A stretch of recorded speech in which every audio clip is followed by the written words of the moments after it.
DXDC Radyoman Report. Gibutyag sa Turil PNP Traffic Section nga operahanan sa Southern Philippines Medical Center ang lalaki nga nadisgrasya sa kurbana sa Lisada Turil nga naitabo pasado alas 6 kagabi.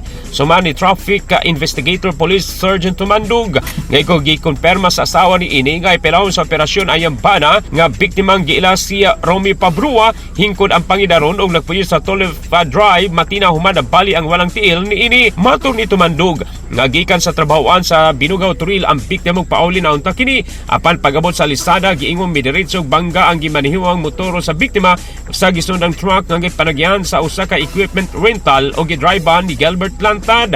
Gumikan sa impact sa pagkabunggo natumba ang biktima og nabunal sa dalan semento. Ang lawas ni ini resulta sa pagkabali sa tiil. Gibutyag sa traffic investigator nga gikatakdang mag-negotiate ang pamilya sa biktima og ang tag-iya sa truck hinuon anda mutabang ang tag-iya sa equipment rental sa posibleng mahimong gastuhanan sa biktima sa ospital. Gikan sa Turil PNP, kasama mo sa balitang serbisyo publiko, Radyoman Joel Viray, Tatak RMN. Tatak RMN.